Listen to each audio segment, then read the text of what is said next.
بسم الله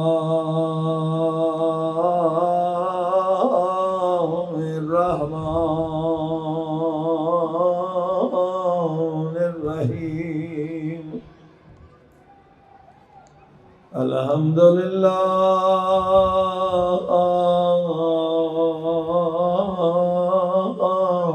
رب العالمين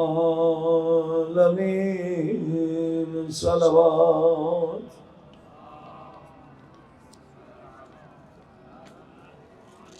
الحمد لله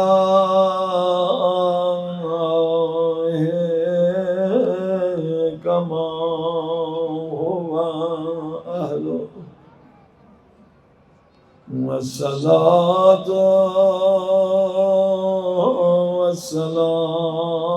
والسلام على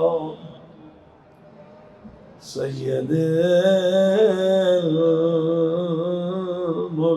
المرسلين صلوات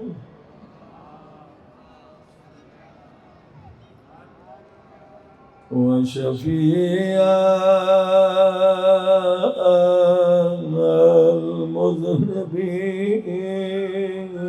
المذنبين وخاتم النبيين وبالقاسم صلوات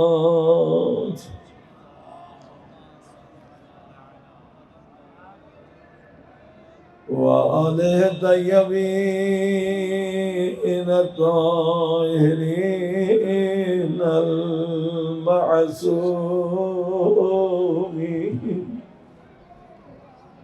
دو امام زمانہ علیہ السلام اس نیت سے کہ آج امام زمانہ کو سر دینے آئے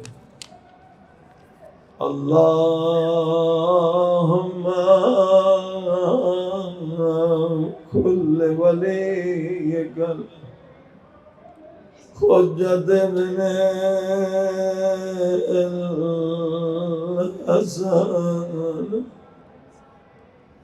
صلواتک علیہ وعلی آبائه في هذه الساعة وفي كل ساعة وليا وحافظا وقائدا وناصرا ودليلا وعينا حتى تسكنه أرضك وتمتعه فيها طويلا برحمتك يا أرحم الراحمين سمل برحمتك يا أرحم الراحمين بحق حسین مظلوم یا ارحم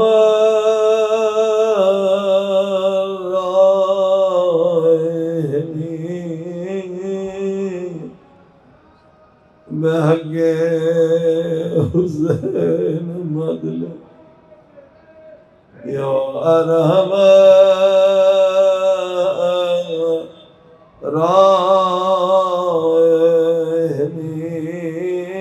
الراحمین بحق حسین مظلوم صلوات پر محمد.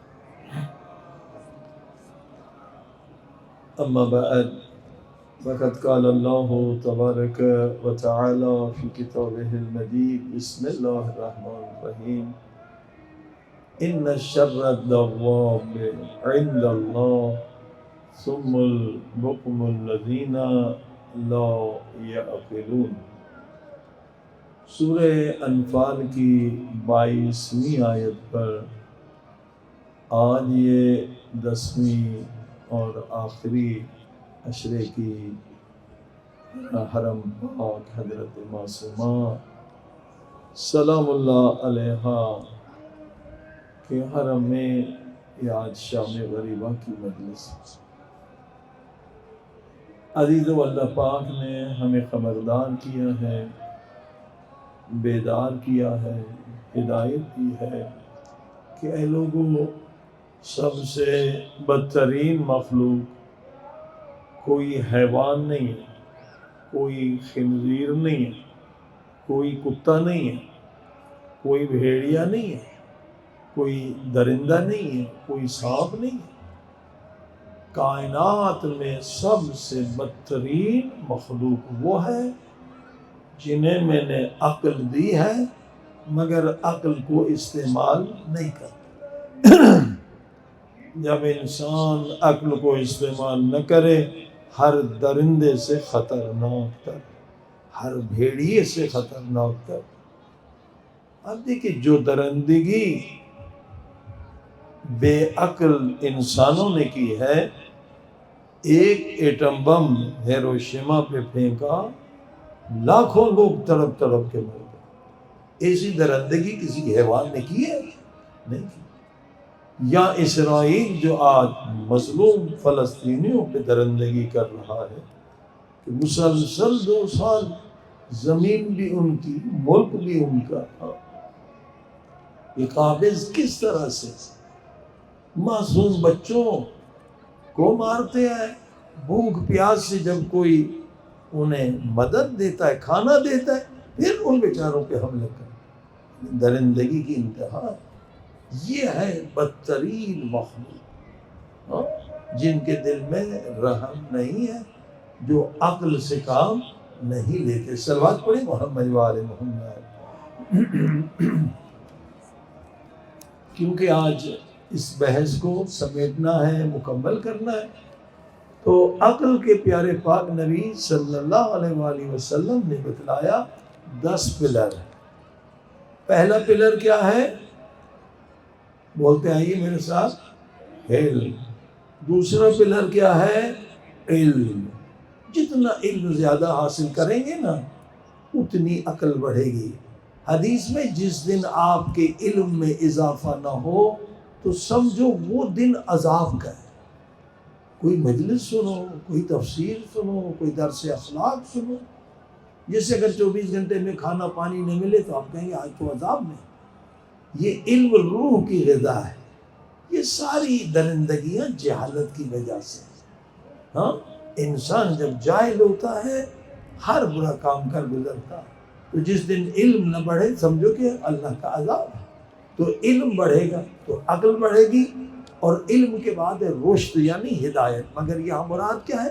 ہر دن ہدایت میں اضافہ ہو، آج کا دن کل سے بہتر ہو، آنے والا دن آج سے بہتر ہو، تو یہ رشد ہے۔ اور رشد کے بعد جو پلر ہے چوتھا، وہ ہے کنٹرول۔ کنٹرول 7 اعضاء پر بھی انسان کا کنٹرول ہو جائے، اور خیال اور وہم پر بھی کنٹرول ہو جائے۔ شیطان کے گمراہ کرنے کے 2 دروازے ہیں، یا خیال سے آتا ہے یا وہم سے آتا ہے۔ ان دونوں پہ آپ نے کنٹرول کر لیا۔ کیسے کریں گے؟ وہ آیت ہم بتانا بھول گئے۔ وہ آیت جو مولا علی نے بتلائی ہے سورہ اعراف کی 54، 55، 56 ہے۔ ان 3 آیتوں کو اگر 70 مرتبہ پڑھیں گے، 70 ٹائم پڑھیں گے، تو کئی نفسیاتی بیماریوں سے آپ نجات حاصل کریں گے۔ ٹینشن ختم ہو جائے گا، اسٹریس ختم ہو جائے گا، پریشانی ختم ہو جائے گی، اور خیال آپ کا پاکیزہ ہو جائے گا۔ یہ آیت 3 ہے، ان ربکم اللہ الذی خلق السماوات والارض فی 6 ایام سے لے کر محسنین تک 3 آیتیں اگر کوئی انسان 70 مرتبہ ان کی تلاوت کرے تو آپ کی ذہنی پریشانیاں، نفسیاتی بیماریاں ختم ہو جائیں گی، حتیٰ کہ جن لوگوں کو نیند نہیں آتی ہے، گولیاں کھا کے سوتے ہیں، ان 3 آیتوں کے ذریعے سے سکون سے سو سکیں گے۔ سب بات پڑھے محمد والی محمد۔ کنٹرول، اور کنٹرول کے بعد عفت۔ ہاں، عفت جب مل جائے تو انسان بے غیرتی کا کام نہیں کرتا، بے حیائی کا کام نہیں کرتا، بے شرمی کا کام نہیں کرتا۔ عفت جو ہے یہ انسان کو بے حیائی کے کام سے بچا لیتی ہے۔ عفت پلر ہے کس کا؟ عقل کا۔ اور اس کے بعد جو 6واں پلر ہم بتا رہے تھے کہ نیک کام جو بھی کرے، چاہے چھوٹا کام ہو، اسے روکے نہیں، مسلسل کرے۔ چاہے بس ایک عادت ڈال دے، ایک شکر کا سجدہ، یہ شیعہ کی پہچان ہے، تو اس کو تا حیات تمام زندگی ادامت دے۔ مثلا نماز امام زمانہ اگر شروع کرتے ہیں تو اسے روکے نہیں، پھر فائدہ ملے گا۔ زیارت عاشورہ اگر پڑھتے ہیں اسے روکے نہیں، کنٹینیو رکھیں۔ یہ عقل کا تقاضا ہے، کیونکہ جو چھوٹا عمل، جتنی آپ کی صلاحیت ہے، جتنی طاقت ہے، جتنا وقت ہے، تو یہ اسلام کہتا ہے یہ عقل کا تقاضا ہے تاکہ اس کے پورے فوائد آپ کو مل سکیں۔ یعنی کہ ایک دن پوری رات عبادت کریں، پھر دوسرے دن نماز فجر قضا ہو جائے۔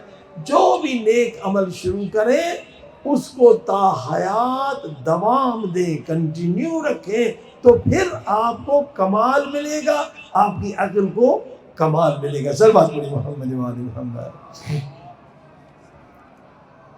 اور اس کے بعد یہ عقل کا پلر ہے کہ گناہ سے انسان کو شدید نفرت ہو جاتا۔ انسان جاہل کو گناہ سے کیا ہوتا ہے؟ محبت ہوتی ہے نا، گناہ کی لذت سے اندھا ہو جاتا ہے۔ مگر جو عاقل ہے نا، جب عقل کمال پر پہنچے تو گناہ سے نبی پاک فرماتے ہیں شدید نفرت ہو جاتی ہے۔ جب گناہ سے شدید نفرت ہو یعنی یہ انسان عاقل ہے۔ کتنی شدید نفرت؟ یہی پیچھے مسجد سلماسی، یہی جو آپ جاتے ہیں نا، مسجد سلماسی میں امام خمینی رحمۃ اللہ علیہ درس اخلاق دیتے تھے ہفتے میں 1 مرتبہ۔ ایک دن آئے درس اخلاق دینے کے لیے، دیکھا 2 طالب علم ہیں، وہ کسی کی غیبت کر رہے ہیں۔ ٹھیک، آغا ممبر پر گئے اور اتنا غصے میں تھے کہ درس نہیں دیا، بس یہ کہا کہ دیکھو اگر تم مومن نہیں بننا چاہتے ہو، متقی نہیں بننا چاہتے ہو، انسان کامل بننا نہیں چاہتے ہو، تو کم سے کم اتنا تو کر لو کہ قیامت کے دن انسانی شکل میں آؤ۔ غیبت کرنے والا قیامت کے دن انسان کی شکل میں نہیں آئے، اس کی غذا خون اور پیپ ہوگی۔ یہ تقریر کی، درس نہیں دیا، ناراض ہو کے چلے گئے۔ لوگ حیران تھے کیا ہوا آقا خمینی کو، کیوں نہیں درس دیا؟ کہا کہ 2 طالب علم غیبت کر رہے تھے۔ صرف یہی نہیں، جب گھر گئے تو شدید بخار ہو گیا، بیمار ہو گیا۔ یعنی اس قدر غیبت کسی اور نے کی ہے بھائی، امام خمینی نے نہیں کی تھی، وہ تو پاک انسان تھے، مگر گناہ سے اتنی نفرت کہ آغا خود 3 دن تک شدید بخار میں رہے۔ اللہ اکبر! ہم ہر دن غیبت کر رہے ہیں، پتہ ہی نہیں چلتا کہ کتنا بڑا گناہ ہے۔ کیوں کہ عقل نہیں ہے۔ غیبت کر کے کوئی منع بھی کرے تو پھر وہ بھی نہیں سنتے، نہیں یہ تو اس کے اندر عیب ہے۔ بھائی کسی کے اندر عیب ہو تو آپ بیان کریں غیبت ہے، اگر عیب نہیں ہے بیان کرتے، وہ تو غیبت سے بڑا گناہ ہے، وہ تہمت۔ غیبت جہنم کے کتوں کی غذا ہے۔ اللہ، جہنم میں انسان کتے کی شکل میں آئے گا۔ تو گناہ کسی اور نے کیا، مگر اس قدر شدید نفرت تھی، کیونکہ عقل امام خمینی کی کامل تھی، خود بیچارے 3 دن بیمار ہو گئے۔ صلوات پڑھیں محمد وآل محمد۔ اور اس کے بعد جو عقل کا پلر آپ نے سنا وہ ہے حیا. کیا ہے؟ حیا.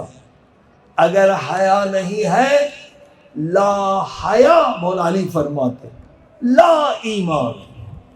جس کے اندر حیا نہیں ہے اس کے اندر ایمان بھی نہیں ہے. حیا عظیم الشان نعمت ہے. فرمایا افضل ترین حیا یہ ہے کہ انسان اپنے رب سے، اپنے خالق سے، اپنے مالک سے حیا کرے. ہاں؟ اللہ اکبر. جب خدا سے حیا کرتا ہے تو انسان پاک ہو جاتا ہے، نورانی ہو جاتا ہے. حیا کے ساتھ عقل کا آج جو نیا پلر بتلانے والا ہوں وہ کیا ہے؟ وقار. حیا کے ساتھ ہے. وقار کیا ہے؟ ہاں؟ مولا حسین علیہ السلام نے جواب دیا یزید کے کارندوں کو، گورنر کو، کہ مجھ جیسے یزید جیسے کی بیعت نہیں کر سکتے. یہ کیا تھا؟ یہ مولا کا وقار تھا. یہ مولا حسین کی غیرت دینی تھی. وقار کو غیرت بھی کہہ سکتے ہیں. وقار، دیکھیے غیرت کی 3 قسمیں ہیں. ایک غیرت انسانی ہے. مثلا کوئی انسان اگر فرض کریے آپ کا اس سے تعلق نہیں ہے مگر انسان ہے، آپ گزر رہے ہیں، ایک خاتون پر کوئی حملہ کرے یا اسے چھیڑے تو غیرت کا تقاضا یہ ہے، اگر آپ کے پاس وقار ہے کہ آپ اس کی حفاظت کریں گے، آپ اس بدماش کو بھگائیں گے. یہ کیا غیرت ہے؟ غیرت انسان یہ چاہے مسلمان نہ ہو. مولا علی نے سنا کہ ایک یہودی عورت کے پاؤں سے چور نے جو زیور پہنتے تھے اس زمانے وہ چھین لیا. اب غیرت علی سنیں، یہ وقار بھی ہے، غیرت بھی ہے. مولا علی کہتے ہیں کہ یہ اتنی بری خبر ہے کہ ایک ناموس ہے، چاہے مسلمان نہیں تھی، یہودی عورت تھی، مگر اسلام کی عظمت سمجھیں، مولا علی کی عظمت سمجھیں کہ غیرت کتنی بڑی چیز ہے، مولا علی کا وقار کتنا بلند ہے. چور نے عورت کے پاؤں سے اس زیور چھین لیا. مولا کہتے ہیں یہ اتنی بری خبر ہے، اتنی بری خبر ہے، اگر یہ سن کر کوئی مر جائے، ہارٹ اٹیک ہو جائے غیرت میں، تو وہ حق کی موت پہ مرے. غیرت اتنی بڑی چیز ہے. حالانکہ وہ مسلمان عورت نہیں تھی، یہودی تھی، مگر انسان کا احترام ہے، خاتون کا احترام ہے.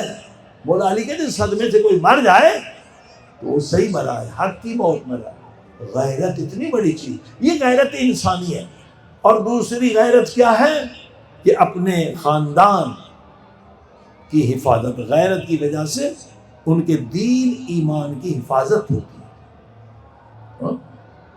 خاندان یہ دوسرا درجہ ہے. اس سے بلند درجہ غیرت کا کیا ہے؟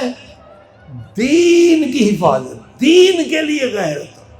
مولا حسین جو کربلا میں آئے یہ غیرت دینی کے لیے کہ علی اصغر جیسے بچے بھی قربان کر دوں گا مگر دین کو بچاؤں. یہ غیرت دینی ہے. علی اکبر جیسے جوان بھی قربان کروں گا مگر دین کو بچاؤں گا. یہ 3 غیرتیں کسی کے اندر نہیں ہیں تو اس کے اندر ایمان بھی نہیں ہے، عقل بھی نہیں ہے. صلوات پڑھی محمد والے.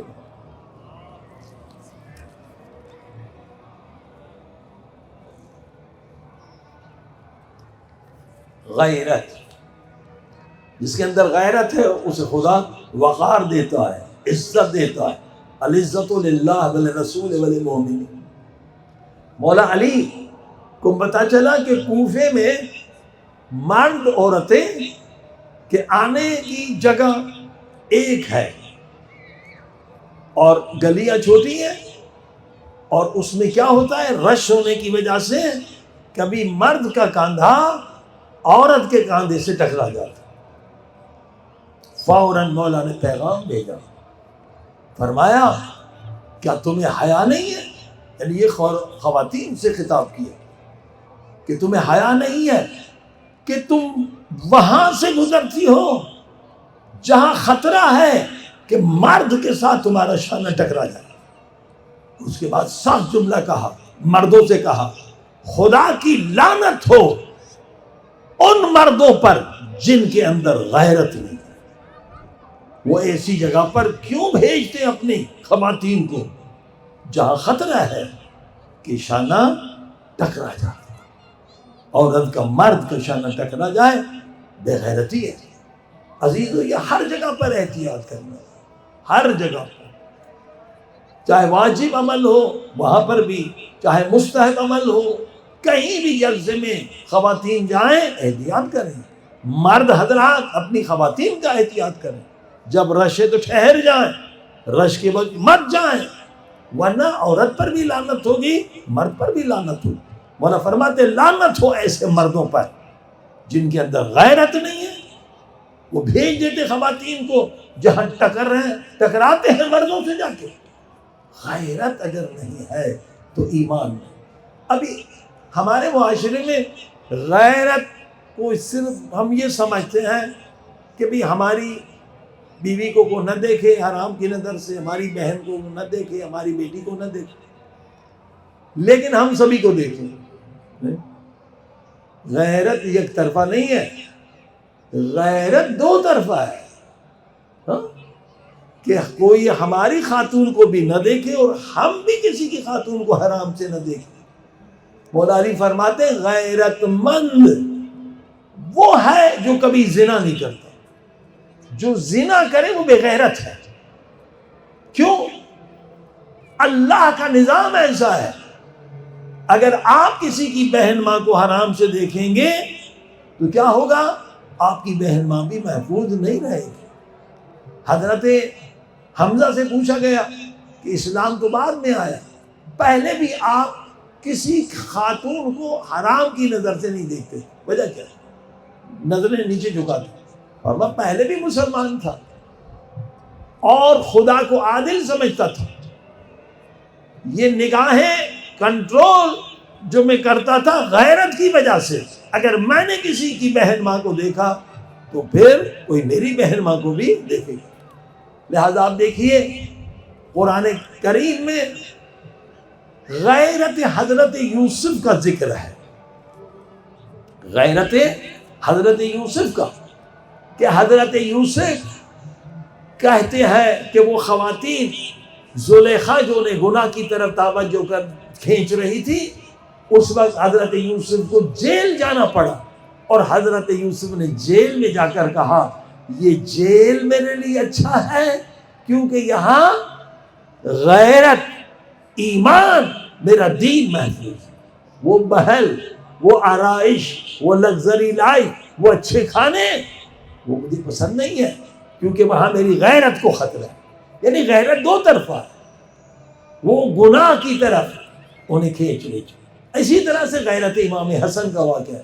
امام حسن مجتبیٰ نماز پڑھ رہے تھے، ایک گنہگار شیطان عورتیں آئیں اور امام کو بھٹکانا چاہتی تھی، گناہ کی طرف بلانا چاہتی تھی. امام نے نماز کے بعد ایسی دعا پڑھی، خدا کی معرفت ایسی دلائی، اس عورت کی آنکھیں پھٹ گئیں، وہ بھی رونے لگی توبہ کر کے اور امام حسن بھی رونے لگے.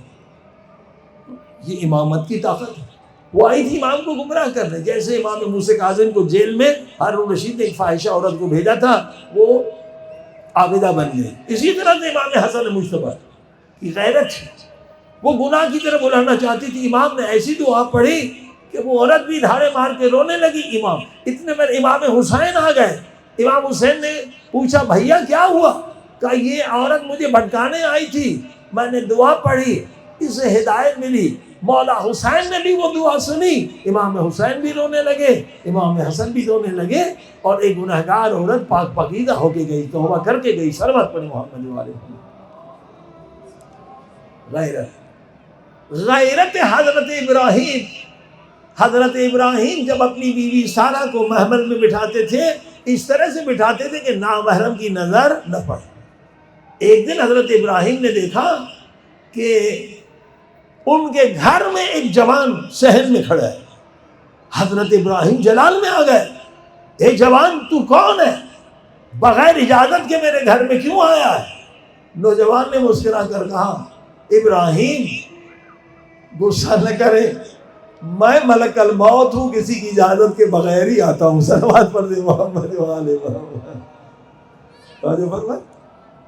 مگر غیرت حضرت ابراہیم تھی کہ غصے میں آ گئے، کیونکہ غیرت نہیں ہے تو ایمان نہیں ہے. صلوات پڑھی محمد وآل محمد. بارہ دیگر صلوات پڑھی محمد وآل محمد. امام صادق علیہ السلام کتنے غیور تھے، کتنی غیرت تھی. ایک ذاکر آیا، مولا حسین کی مجلس پڑھنے لگا. وہ اٹھنا چاہتا تھا، امام نے اسے بٹھا دیا کہ بیٹھ گیا. امام آگے بڑھے، پہلے پردہ گرایا کہ ایک طرف خواتین تھی. آج نہیں معلوم پردہ کیوں ہٹا دیا گیا. امام نے پردہ گرایا، اور جب پردہ گر گیا اب امام نے کہا جاؤ ممبر پہ مجلس شروع کرو. یہ غیرت ہے جی. اگر انسان کے اندر غیرت نہیں ہے تو ایمان نہیں. آج مثلا یہ خواتین جو بے پردہ نظر آ رہی ہیں آپ کو، اس میں ہم لوگ قصوروار کہتے ہیں کہ بھئی یہ خواتین قصوروار نہیں. خواتین کا قصور زیادہ نہیں ہے، مرد اس میں قصوروار. کیونکہ جملہ ہے زبردست، معصوم کی طرف نسبت دی گئی ہے کہ امام فرماتے ہیں کہ عورت کی بے پردگی مرد کے بے غیرت ہونے کی دلیل ہے. اگر عورت بازار میں اب بے پردہ نظر آ رہی ہے، قصوروار کون ہے؟ مرد ہے. پہلے وہ بچی تھی، اگر باپ کے اندر غیرت ہوتی تو اسے باحجاب بناتی، پھر وہ بیوی بنی ہے. اگر شوہر کے اندر غیرت ہوتی تو اسے بغیر حجاب کے نہ بھیجتی. حتیٰ کہ فرمایا اگر کوئی شوہر عورت کو اجازت دے کہ وہ میک اپ کر کے باہر نکلے نامحرموں کے درمیان تو وہ دیوس ہے. دیوس پتہ ہے کتنی خطرناک گالی ہے، برا لفظ ہے کہ دیوس کی دعا بھی قبول نہیں ہوتا ہے. دیوس سب سے بے غیرت انسان کو کہتے ہیں، وہ دیوس ہے. آج یہ جو بھی، اور اسرائیل ان سے امیدوار تھا، بے پردہ عورتوں سے امیدوار تھا، بے غیرت مردوں سے امیدوار تھا کہ ہم ایران پہ حملہ کریں گے تو یہ سارے ہمارے ساتھی ہیں. مگر انہیں نہیں پتا تھا کہ یہ سرزمین امام زمانہ کی سرزمین ہے، یہ اہل بیت کی سرزمین ہے. اور آج بھی اسلام کے ماننے والے، حمایت کرنے والے پوری دنیا میں اگر دیکھا جائے تو ایران میں سب سے زیادہ ہے. صلوات پڑھی محمد والے.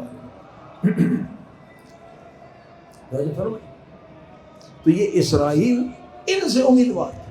لہذا ہونا یہ چاہیے کہ بجائے کہ آپ خواتین پہ جرمانہ ڈالیں، والدین پہ جرمانہ ڈالیں، شوہروں پہ جرمانہ ڈالیں، وہ مجرم ہے.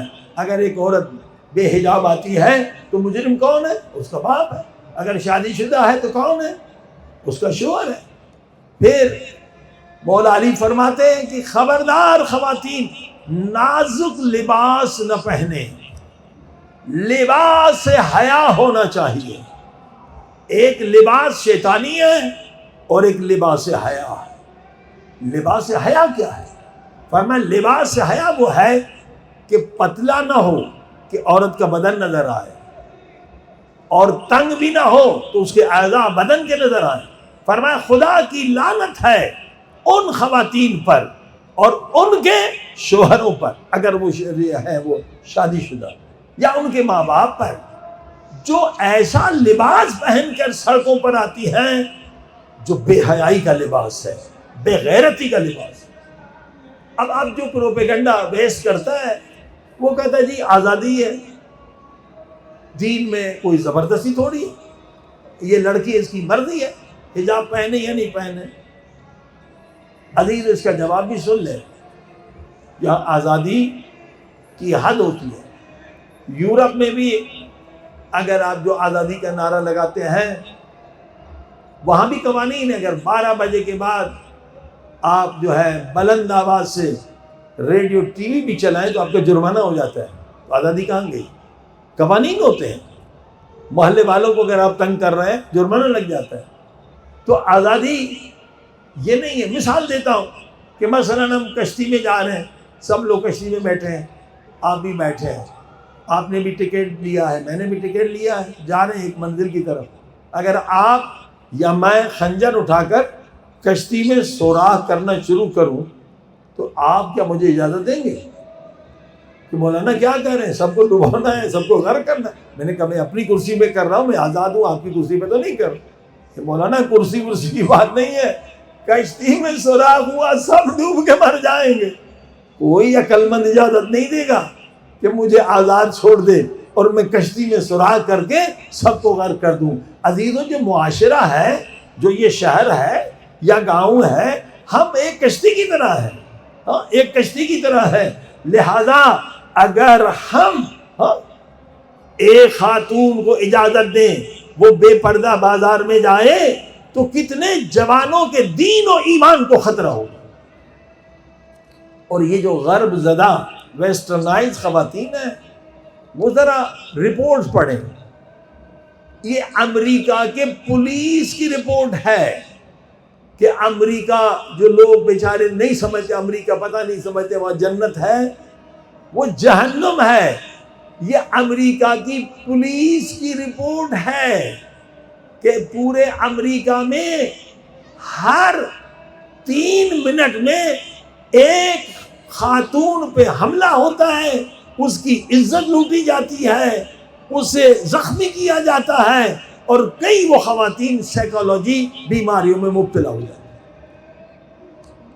یہ تو جو پولیس کی رپورٹ ہے، مگر ساری خواتین پولیس کو رپورٹ نہیں دیتی. جو دوسری رپورٹ ہے کہ 3 منٹ نہیں، ہر 1 منٹ میں، بلکہ آدھے منٹ میں امریکہ میں کسی نہ کسی گلی پر کسی عورت کی عزت لوٹی جاتی. مگر لوگ احمق ہیں، وہیں جانا چاہتے ہیں، وہیں پسند کرنا، وہاں رہنا پسند ایسے ملک میں.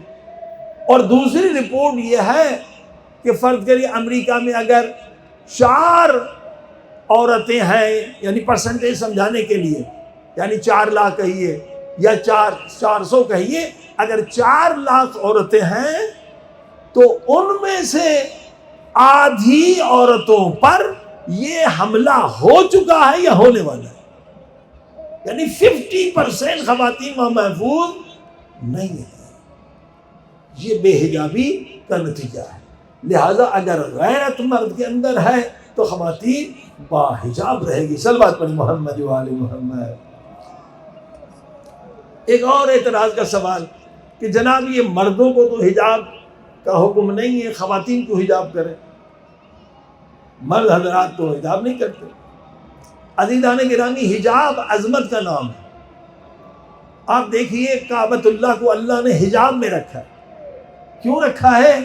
کائنات میں سب سے عظیم مکان اللہ کا گھر ہے، وہ ہمیشہ کالے غلاف کے حجاب میں رہتا ہے.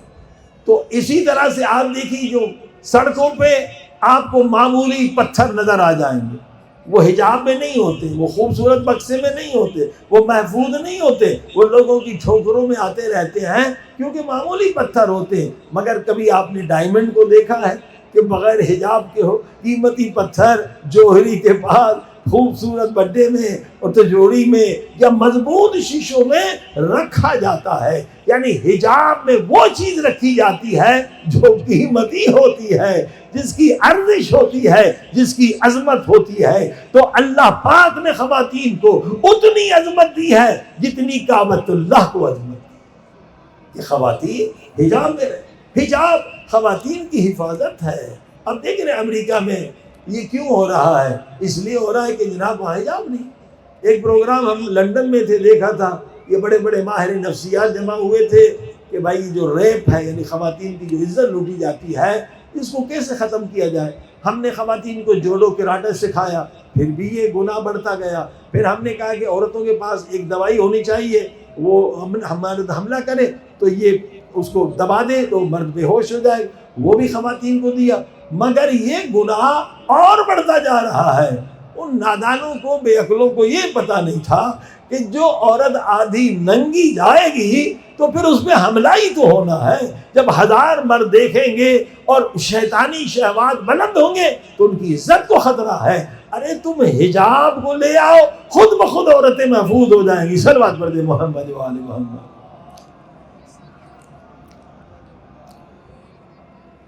بار دیگر صلوات پڑھ دے محمد و آل محمد. بس عزیزان گرامی، غیرت افضل ترین ایک عمل ہے جو اللہ کو پسند ہے. خدا کہتا ہے میں بھی غیور ہوں اور میں غیرت کو پسند کرتا ہوں. تو انشاءاللہ بچپن میں یہ غیرت کی صفت آپ اپنی اولاد کے اندر ڈالیں اور حیا کی صفت اپنی خواتین کے اندر ڈالیں. اب انشاءاللہ آخری جو پلر ہے غیرت حیا کے بعد وہ ہے اطاعت. اطاعت تو ہم بھی کرتے ہیں، مگر یہ جو آخری پلر ہے عقل کا، اطاعت کی یاد و معانی ہے.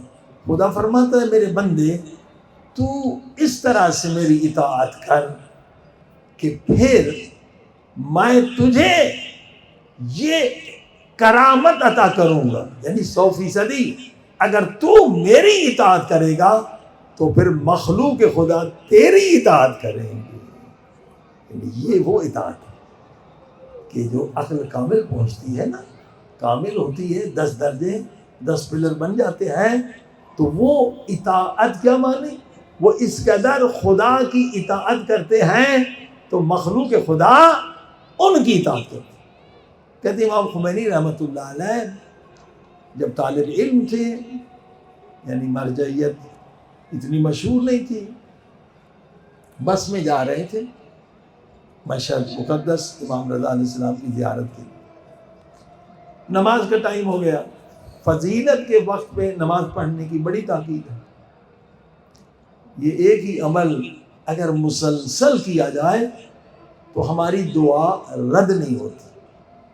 جو ایک عقل کا پلر ہے نا، عمل مسلسل کرو. آیت اللہ بہجت فرماتے تھے کہ اگر کوئی 5 وقت کی نماز فضیلت کے وقت پہ پڑھے اور پھر بھی اگر اللہ پاک اسے کچھ بھی نہ دے تو آ کر میرے منہ پہ تھوکے. یعنی اتنا یقین تھا اس ولی خدا کو کہ یقیناً خدا کچھ نہ کچھ دے گا. جب نماز فضیلت کے وقت پہ ادا کرے. اور اہل بیت فرماتے ہیں لیس من شیعۃ، وہ ہمارا شیعہ نہیں ہے جو نماز کو فضیلت کے وقت پر ادا نہ کرے. امام خمینی ابھی طالب علم تھے، کوئی جانتا نہیں تھا، مگر ماشاءاللہ عرفانی مقامات تھے. اگر شاہ آبادی سے عرفان سیکھ چکے تھے اور عقل کو کامل کر چکے تھے. ڈرائیور سے کہا کہ روکیں، اور ڈرائیور وہیں رکتے ہیں جہاں اچھا کھانا ملتا ہے، اچھا ہوتا ہے. انہوں نے کہا آغا صاحب ادھر کوئی پانی بھی نہیں ہے. کہا نہیں ٹائم ہو گیا ہے، ہم خود پانی کا بندوبست کر لیں. کچھ لوگ تھے جو اترے، نماز فضیلت کے وقت کے شوقین بیٹھے رہے، مگر دیکھا کہ آغا صاحب نیچے اترے، پانی نہیں تھا. زمین پہ ہاتھ مارا، وہیں سے چشمہ پھوٹ نکلا. یہ ہے اطاعت خدا کی کرامت. ہم اتنی اطاعت کریں کہ خدا ہمیں اپنے اسم کا مظہر بنا دے. جسے خدا بھی کہتا ہے کون فیکون، ہو جا، وہ چیز ہو جاتی ہے. یہ اطاعت کی وہ منزل ہے کہ جب 9 پلر بھی آپ نے عقل کے بنا لیے تو آخری پلر آپ کو اللہ وہ کرامت دے گا کہ آپ کی اطاعت مخلوق خدا پہ واجب ہو جائے گی. صلوات پڑھ دے محمد و آلہ.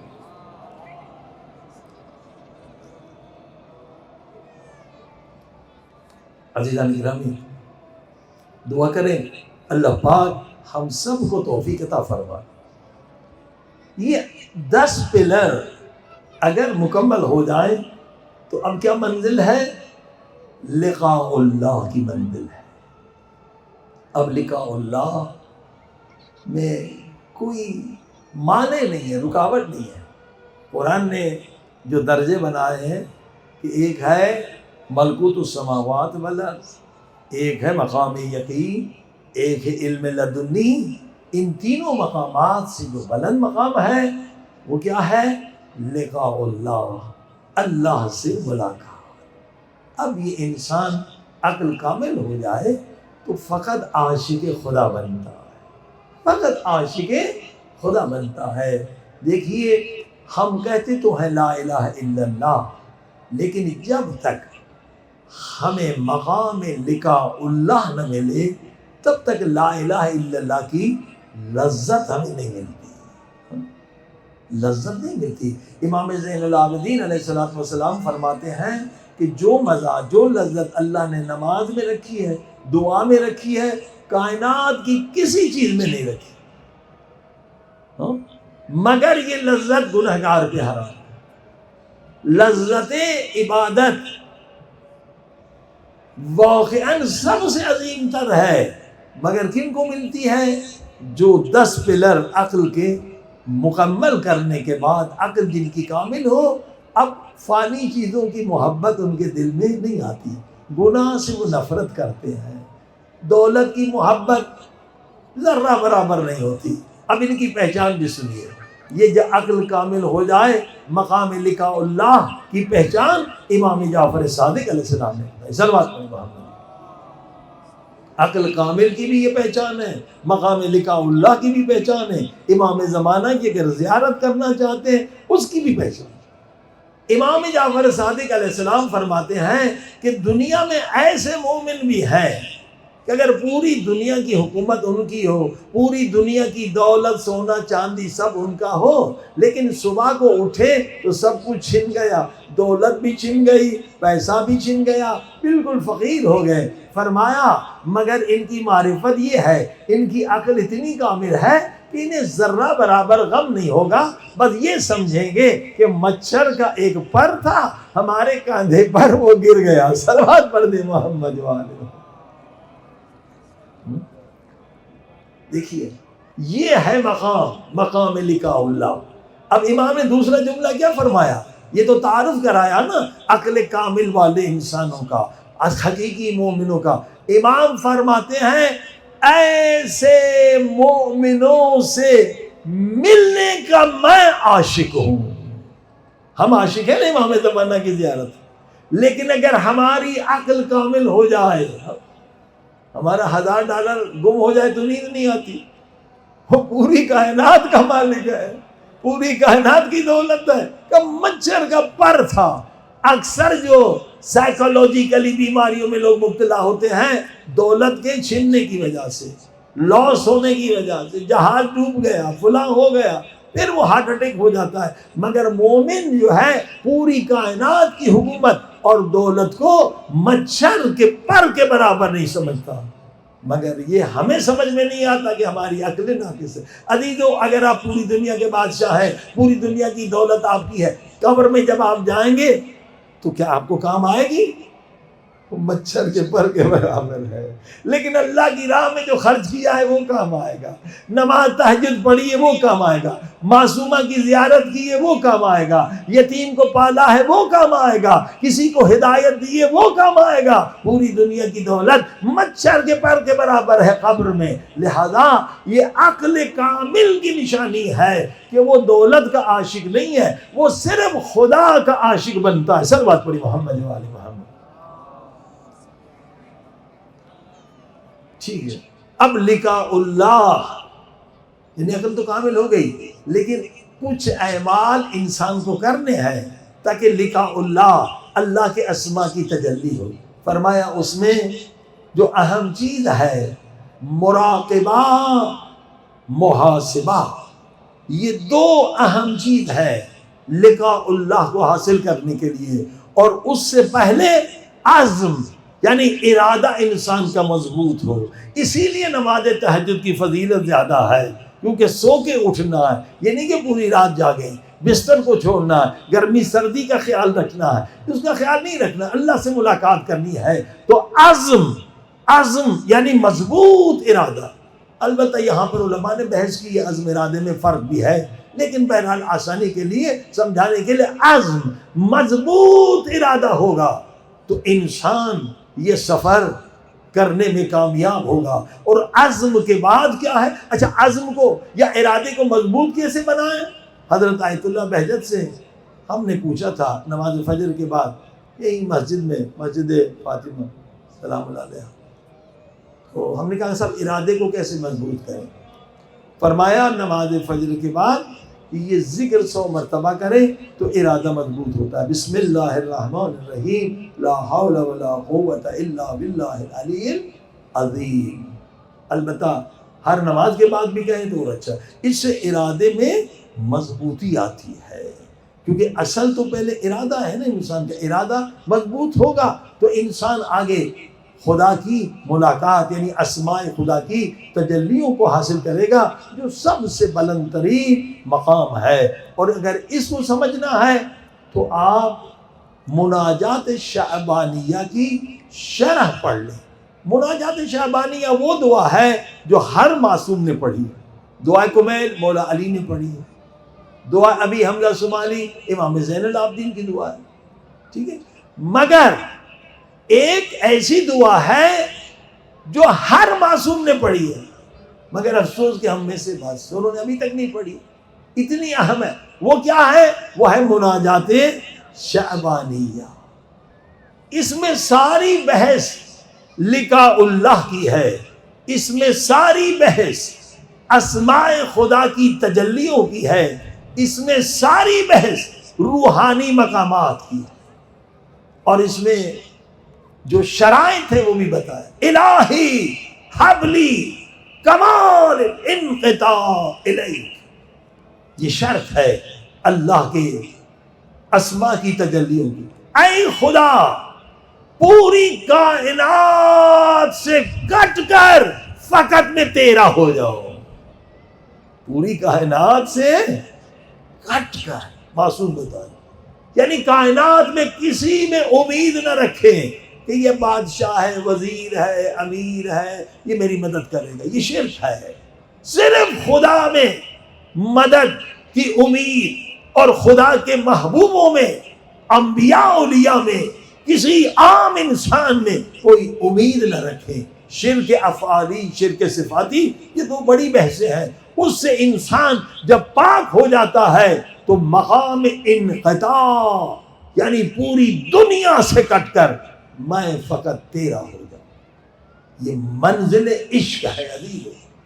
اور خدا جب بندے کو دیکھتا ہے کہ یہ بندہ کامل ہے، پاک ہے، محبت خدا آپ کے ہمارے ہاتھ میں نہیں ہے کہ ہم محبت حاصل کر لیں، نہیں، محبت خدا خود ڈالتا ہے۔ اور کب ڈالتا ہے؟ جب ہم پاک ہو جاتے ہیں، شرک سے پاک ہو جاتے ہیں، گناہوں سے پاک ہو جاتے ہیں، جہالت سے پاک ہو جاتے ہیں، جب ہماری عقل کامل ہو جاتی ہے تو اللہ محبت کا نور ڈالتا ہے۔ مثال دوں، مثلا میں ایک برتن آپ کے سامنے لے آؤں جو نجس ہو، میں آپ سے کہوں اس میں ذرا دودھ ڈال دیں، آپ دودھ ڈالیں گے؟ نہیں ڈالیں، مولانا گناہ ہوگا، عقل کے خلاف۔ پہلے برتن کو پاک کریں، دودھ پاک ہے، میں نجس برتن میں کیسے ڈالوں؟ جب آپ جیسا عام انسان، مجھ جیسا عام انسان ایک نجس برتن میں پاک دودھ نہیں ڈالتا تو اللہ پاک ہمارے نجس دل میں، گنہگار دل میں اپنی محبت کا نور کیسے ڈالے؟ ایک تو گناہ سے دل نجس ہو۔ امام جعفر صادق فرماتے، صلوات پڑھ دے محمد والے، اے انسان، القلب، یہ تیرا دل حرم خدا ہے۔ خدا کہتے ہیں میں آسمان کی بلندیوں میں صرف نہیں ہوں، میں کعبۃ اللہ میں صرف نہیں ہوں، میں ہر جگہ پر ہوں، مگر میرا گھر مومن کا دل ہے، دل ہے، قلب ہے۔ امام صادق علیہ السلام فرماتے مومن کا دل حرم خدا ہے، حرم خدا۔ تو غیر کو نکال، غیر کو نکال تاکہ اللہ کی محبت آئے۔ اگر دولت کی محبت ہے تو غیر ہے، اگر ریاست کی محبت ہے غیر ہے، اگر اولاد کی محبت غیر ہے، کسی کی محبت بھی اگر خدا کی محبت سے زیادہ ہے تو شرک ہے۔ ہمارا خدا کون ہے؟ لا الہ الا اللہ کی تفسیر کیا ہے؟ لا محبوب الا اللہ۔ جو سب سے زیادہ آپ کا محبوب ہے وہی آپ کا خدا ہے۔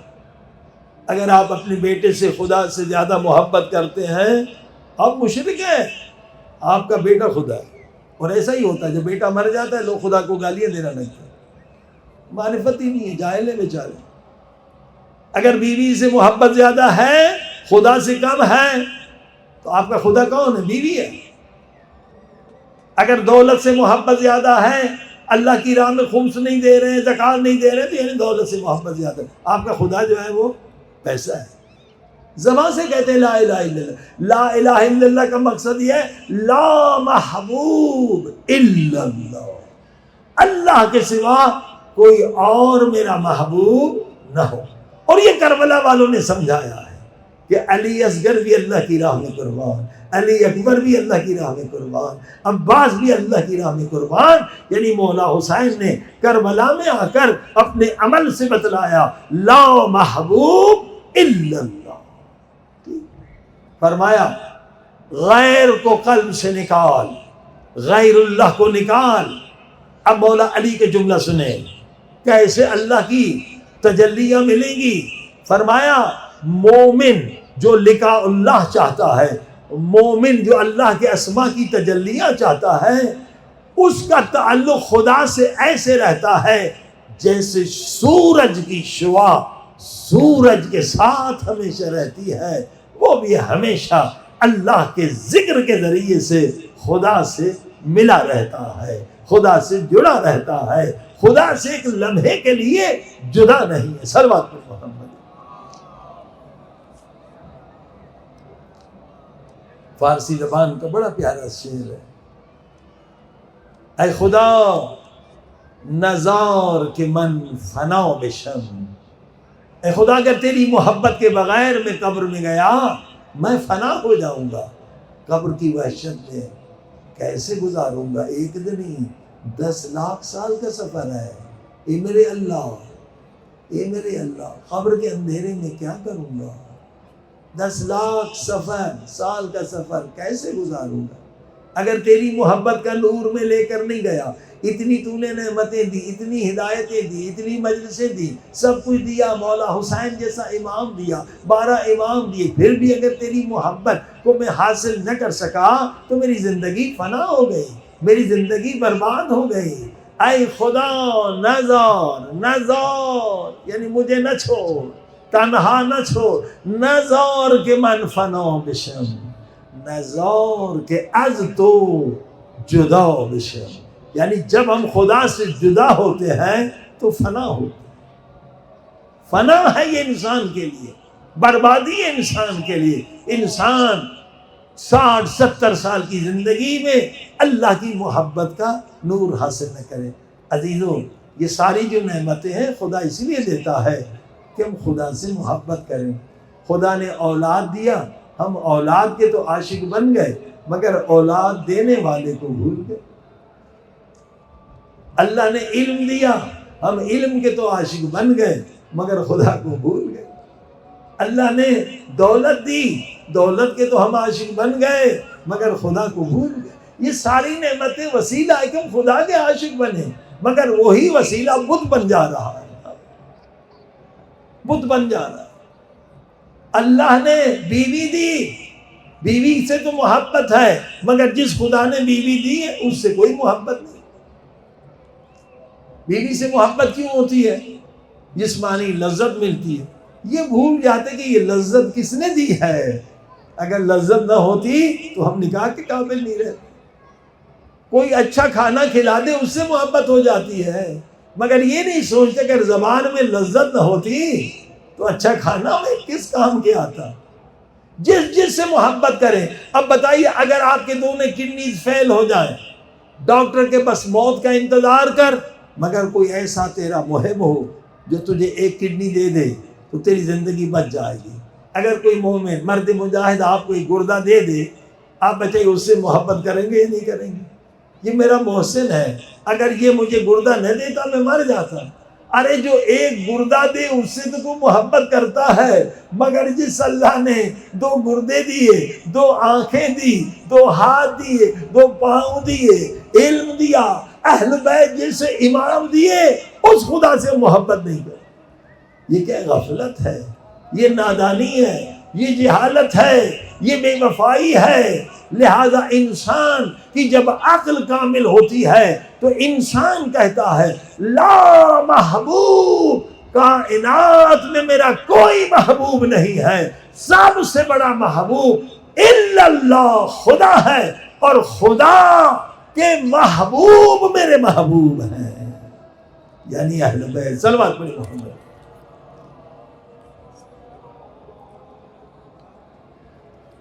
کیونکہ آخری مجلس ہے، نتیجہ دینا ہے، سمیٹ رہا ہوں بحث کو۔ اب محبت خدا مقصد ہے انسان عاقل کا۔ عقل کو کامل اس لیے کیا تھا کہ باطل محبتیں، باطل عقیدے ختم ہو جائیں۔ اصل مقصد ہے کائنات میں محبت خدا۔ نماز پڑھتے 2 رکعت نیت قربتاً اللہ، مجلس میں آتے نیت قربتاً اللہ، حج پہ جاتے نیت قربتاً اللہ، قربتاً اللہ یعنی محبت خدا۔ اب کیا کرنا چاہیے؟ فرمایا محبت خدا کا آغاز نماز سے ہوتا ہے۔ ایک نمازی ہے جن کے لیے نماز بوجھ ہے، مگر جو خاشعین ہے، قرآن کی آیت ہے، جو خاشعین ہے ان کے لیے نماز نہیں بلکہ عشق ہے خدا سے۔ نماز کہ اگر آپ عاشق بن جائیں گے تو خدا یقیناً اپنی محبت کا نور ڈالے گا۔ آپ دیکھیے آیت اللہ بہجت کی نماز کیا ہوتی، خصوصاً شب جمعہ جب سورہ جمعہ پڑھتے تھے اور سورہ اعلیٰ پڑھتے تھے تو کہتے ثم لا یموت فیہا ولا یحیا، جیسے آپ مصائب حسین میں گریہ کرتے ہیں لوگ ایسے دھاڑے مار کے روتے تھے۔ یہ نماز عشق ہے۔ ہماری نماز ٹکروں کی طرح ہے، حضور قلب نہیں ہے۔ اگر ہم خدا کی محبت چاہتے ہیں تو نماز عشق پڑھیں۔ نماز عشق کیسے ہوگی؟ یہ 3 آیتیں جو ابھی میں نے سنائی سورہ اعراف کی 54، 55، 56، اگر آپ 70 مرتبہ پڑھیں گے تمام نفسیاتی بیماریوں سے محفوظ ہو جائیں گے، دور ہو جائیں گے، ٹینشن ختم ہو جائے گا، نیند نہیں آتی نیند آ جائے گی، سکون ملے گا، پاک ہو جائیں گے، آپ کا باطن بھی پاک ہو جائے گا، اور پھر نماز میں لذت ملے گی۔ یہ 3 آیتوں کا کمال ہے۔ یہ بیماریوں کا بھی علاج ہے، آپ کو کمال عطا کریں گی۔ تو جب نماز میں لذت ملے گی تو اب محبت خدا کا آنا شروع ہو جائے گا۔ اب وہی حالت حضور جو نماز میں تھی اب صرف نماز تک محدود نہیں ہے، بلکہ عام زندگی میں بھی ہم خدا کے حضور میں ہیں۔ سڑک پہ چاہ رہے ہیں تو یہ پڑھتے ہوئے جا، یا حاضر ہو یا ناظر ہو، خدا مجھے یہاں بھی دیکھ رہا ہے، خدا میں خدا کے حضور میں ہوں، یعنی وہی نماز کی کیفیت 24 گھنٹے رہے۔ عزیزو 24 گھنٹے اگر حالت حضور میں کوئی رہے، علماء کہتے ہیں اس رات کو امام زمانہ کی زیارت یا خواب میں ہوگی یا جاگتے ہوئے۔ البتہ آسان نہیں ہے کہ 24 گھنٹے حالت حضور میں رہے۔ کیوں؟ انسان کی توجہ ہمیشہ غیر کی طرف ہوتی ہے، غیر کی طرف ہوتی ہے۔ یہ غیر کی توجہ کب ہٹتی ہے؟ آیت اللہ العظمیٰ صدر الدین شیرازی کا ایک جملہ سنا تھا آپ نے زبردست، اختلافات کا سبب کیا ہے؟ علم اور عقل کی کمی۔ یہ جملہ بھی ایسا زبردست ہے۔ آیت اللہ العظمیٰ صدر الدین شیرازی فرماتے ہیں موت کیا ہے؟ فرماتا ہے موت غیروں سے کٹ کر اپنی ذات کی طرف متوجہ ہونے کا نام ہے۔ سمجھے جملے کو، کتنا بڑا جملہ ہے۔ موت کیا ہے؟ غیروں سے کٹ کر اپنی ذات کی طرف متوجہ ہونے کا نام۔ جب تک زندہ ہوتے غیر کی طرف توجہ دیا، ارے یہ گاڑی کتنی اچھی ہے، یہ مرسیڈیز ہے، فلاں ہے فلاں، غیر ہے نا گاڑی، یہ بنگلہ کتنا اچھا ہے، یہ لباس کتنا اچھا ہے، یہ امامہ کتنا اچھا ہے، یہ کیمرہ، یہ سب غیر ہے۔ زندگی میں ہماری توجہ غیر کی طرف ہوتی ہے. جب موت آتی ہے اب توجہ اپنی طرف آتی ہے کہ ہم تو خالی ہاتھ قبر میں آ گئے, کچھ بھی نہیں لائے. فرمایا اللہ کی محبت چاہتے ہو تو وہی حالت پیدا کرو جو سکرات کے وقت, موت کے وقت ایک بندے خدا کی ہوتی ہے. اگر اس وقت سکرات مجھے آئے تو میں کہوں گا کہ بھئی میری مجلس میں بڑا مجمع ہے, میں کہوں گا مجھے پیسے ملے, میں کہوں گا مجھے گاڑی ملے, کیا کہوں گا؟ صرف ایک ہی چیز کہوں گا, خدا میرے گناہ بخش دے, خدا مجھے گناہ بخش دے, مجھے عذاب سے بچا. فرمایا اسے کہتے ہیں موت اختیاری, کمال الانقطاع الیہ. اور یہ جملہ صدر الدین شیرازی کا غیروں سے کٹ کر اپنی ذات کی طرف متوجہ ہونا یہ موت ہے. اگر موت اختیاری قرآن میں بھی آیت ہے. بسم اللہ الرحمن الرحیم, سورہ بقرہ آیت کا نمبر 54, فَاقْتُلُوا أَنفُسَكُمْ. آیت کی تفسیر. موتو قبل ان, موت سے پہلے مر جاؤ. وہ کیا مطلب موت سے پہلے میں خودکشی کرے؟ خودکشی حرام ہے, خودکشی والا جہنم میں ہے, کیونکہ خود اس نے ہدایت کا دروازہ بند کیا ہے, خود توبہ کا دروازہ بند کیا ہے. مومن سوچ بھی نہیں سکتا خودکشی کے لیے. یہ جو قرآن کہتا مر جا, موت سے پہلے مر جا, یہ موت اختیاری یہ ہے کہ جب موت کی کیفیت, جو سکرات کی کیفیت آپ اپنے اوپر طاری کریں گے تو خود بخود محبت خدا بھی آئے گی اور عالم غیب کو بھی دیکھ سکیں گے. مرنے والا اپنے برزخ کو دیکھتا ہے, مگر کتنی محنت کی ضرورت ہے. دیکھیں نا یہ جو امریکہ روس والے یہ کشش شکل سے زمین کے دائرے سے نکل کر آسمان میں جاتے ہیں نا, خلا میں یا چاند پہ, تو کتنی پاور چاہیے, کتنی طاقت. آپ اس عالم مادہ سے نکل کر عالم برزخ میں جانا چاہتے ہیں تو کتنی طاقت چاہیے. طاقت کے بغیر نہیں جا سکتے. کون سی طاقت؟ طاقت قرآنی چاہیے, طاقت دعا چاہیے, طاقت ذکر خدا چاہیے. تو ایک ہے نماز, اور نماز کے بعد ایسا ذکر جو آپ کو حالت حضور دے, یا حاضر ہو یا ناظر ہو یا حاضر ہو. یا امام رضا علیہ السلام نے اس بندے خدا کو کہا اگر چاہتے دائم الذکر بنو, کیا پڑھو؟ علم یا علم بان اللہ یرا. کیا تجھے نہیں پتا کہ تو اللہ کے حضور میں ہے؟ صلوات پڑھی محمد والے.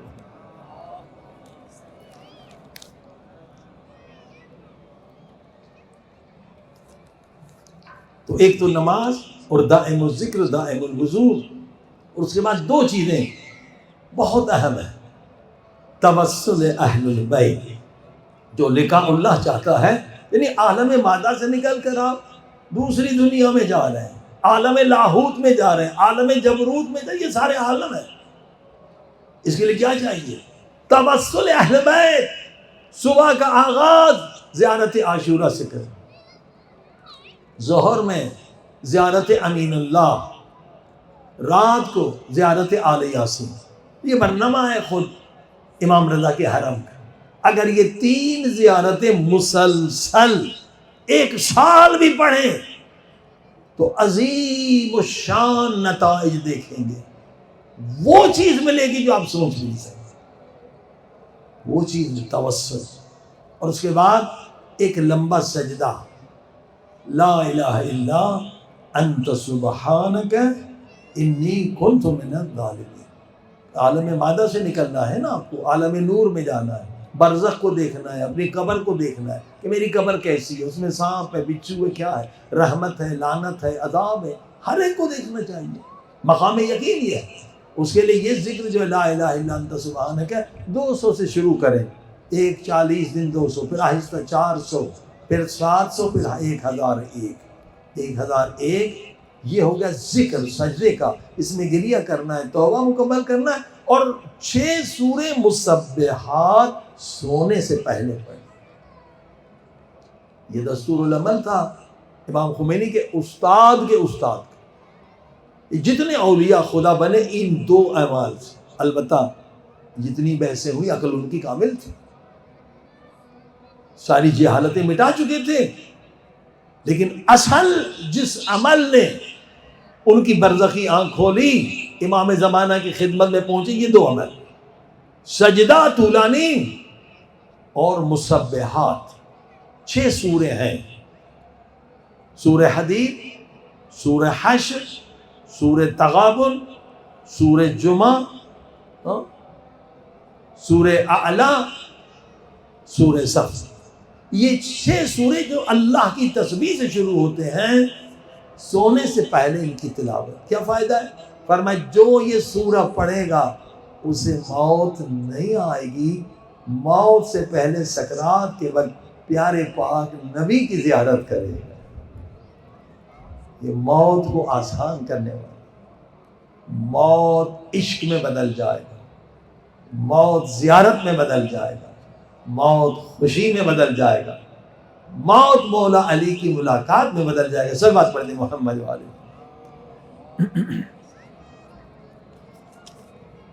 بار دیگر سلوات پڑھ دیں محمد والے۔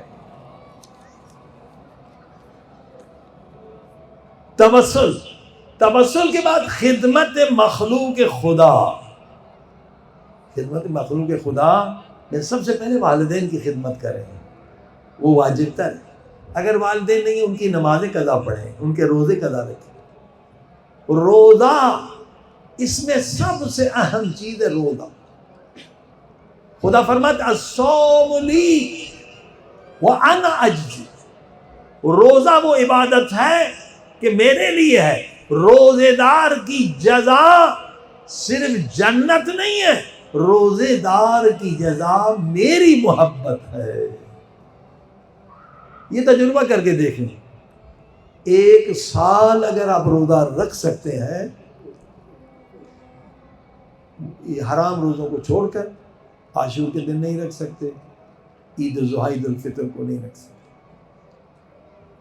1 سال اگر آپ روزہ رکھیں، شرائط 7 اعضاء پاک، ناممکن ہے کہ اللہ پاک ڈائریکٹ آپ کو کوئی نعمت نہ دے، ناممکن ہے۔ جنہوں نے بھی تجربہ کیا ہے، یہ بھی آیت اللہ امام آغا آیت اللہ آغا بہجت کے استاد نے فرمایا، آیت اللہ سید علی قاضی نے، کہ جس کو استاد جس کے پاس نہیں ہے نا، عرفان میں استاد چاہیے، تو وہ کیا کرے؟ فرمایا وہ سال بھر روزہ رکھے تو استاد خود خدا بن جائے۔ اس سے بھی افضل ہے خدا خود ڈائریکٹ آپ کو پڑھائے، اس سے کوئی بڑی عظمت ہے؟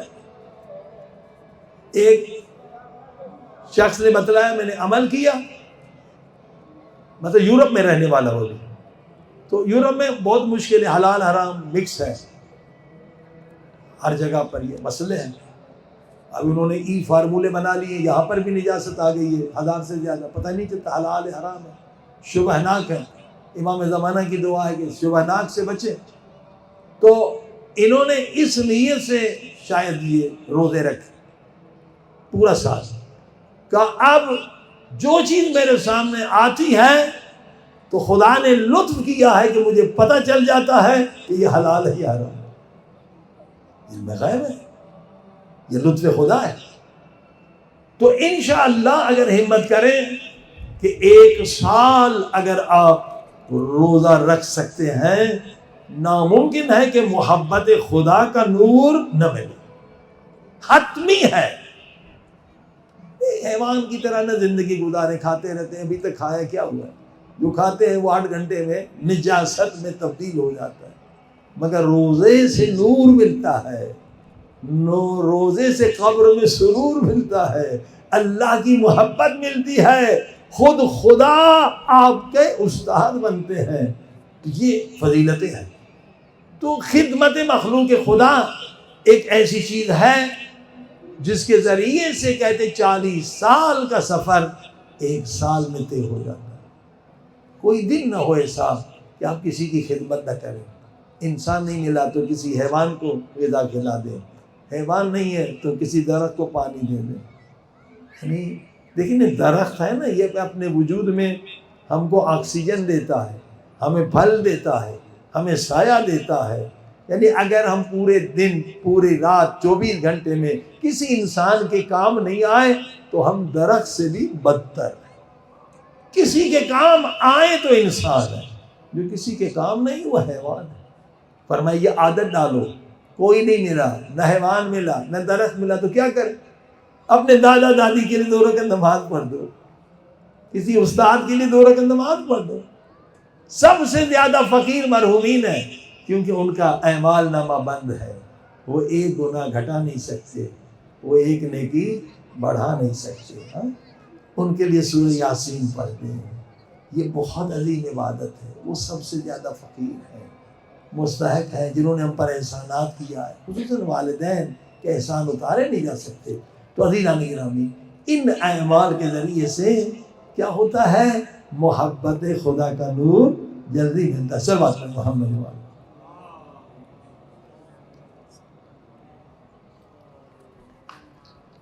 اب جیسے کل بھی آپ نے اعلان سنا الحمدللہ, اور ہمارے ایک ذاکر نے, رسولی پاکستان بھی جاتے رہے ذاکر ہیں یہاں کے مداح, انہوں نے تو انعام بھی رکھا ہے کہ جس نے رہبر معظم کی توہین کی ہے, اگر اس کو کوئی فنار کرے تو اتنا بڑا انعام ملے گا جو کبھی کوئی سوچ نہیں سکتا.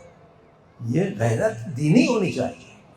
بحث غیرت پر ہے نا, کہ ہمارے مرجع کو کوئی توہین کرے ہم خاموش رہیں, ایسی سزا دیں کہ پھر کسی کو جرأت نہ ہو کہ ہمارے مرجع یا ولی فقی کے خلاف زبان کھولیں.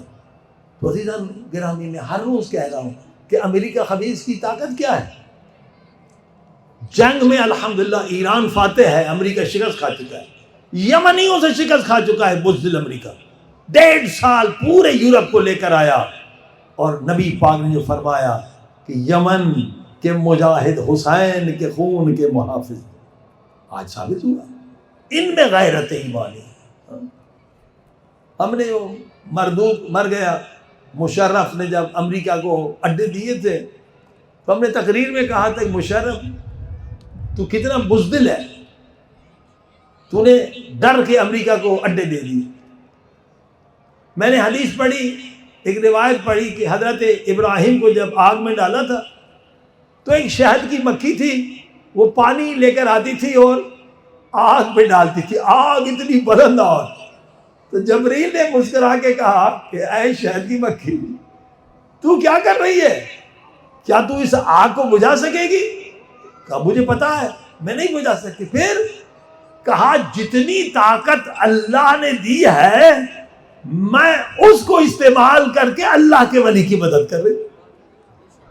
میں نے کہا مشرف بدبخت, تو شہد کی مکھی سے بھی بزدل تر ہے, تو امریکہ سے ڈر گیا.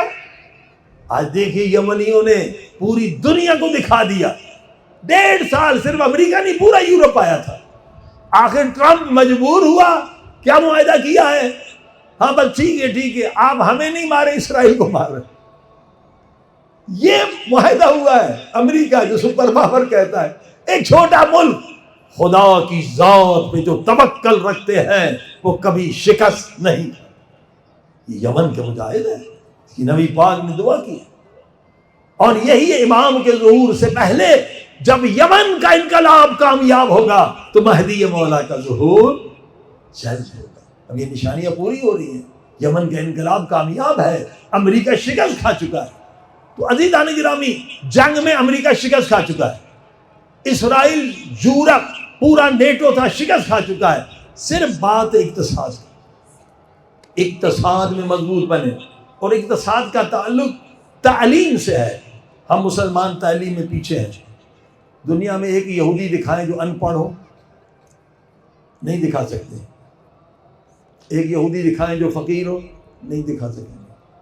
مسلمان ہزاروں ہیں, ان پڑھ بھی ہیں فقیر بھی ہیں. یہ علماء کا کام ہے. علماء کا کام ہے کہ تعلیمی انقلاب ہونا چاہیے, اقتصادی انقلاب ہونا چاہیے. دیکھیے یہ جو تعلیم ہے اس میں بہت زیادہ پیسہ ہے. جیسے میں نے بتایا تھا ہمارے دوست بیچارے زیدی صاحب, جن کی 4 کالج ہیں, 4 ملین کماتے ہیں. کہتے ہیں ہمارے لوگ کیوں نہیں آتے اس بزنس میں, ہر بزنس میں نقصان ہو سکتا ہے, ایجوکیشن میں کبھی نقصان نہیں ہو سکتا. پہلے شاگرد لیتے ہیں، پھر استاد لیتے ہیں، پھر بلڈنگ لیتے ہیں، لاکھوں ڈالر، اور اس میں سارے یہودی ہیں، وہی کورس بنا رہے ہیں، انہی کا کنٹرول ہے پوری دنیا کی یونیورسٹیوں پر. جیسے میں نے کل کہا تھا ایکریڈیشن، الحمدللہ کچھ ہماری مجبوری ہے، ابھی تک ہمارا سسٹم نہیں بنا. کچھ دوستوں نے یورپ امریکہ کی ایکریڈیشن لے لی ہے اور ان سے ایفیلیٹ ہو کر ہم پاکستان، انڈیا، پوری دنیا میں اسکول کھول سکتے ہیں انٹر تک. اور سرٹیفکیٹ کہاں کا ملے گا؟ باہر کا ملے گا، یورپ کا ملے گا، کینیڈا کا ملے گا، امریکہ کا ملے گا. لہذا علماء بھی آئیں، انویسٹر بھی آئیں، اس میں لاکھوں ڈالر کا فائدہ ہے. سارے لوگ بھاگنا چاہتے ہیں یورپ، امریکہ وغیرہ وغیرہ. اور اس میں بچے جو فیس دیتے ہیں، جب باہر کی ڈگری ہو تو اس وقت جو دبئی وغیرہ خلیج میں بچے پڑھتے ہیں، پتہ ہے کتنی فیس دیتے ہیں انٹر کے سرٹیفکیٹ لینے کی؟ $20,000 ان کی فیس ہے، $20,000، اور ان کو ڈگری ملتی ہے آکسفورڈ کیمبرج کی. یہی الحمدللہ ہمارے دوستوں نے کیا ہے.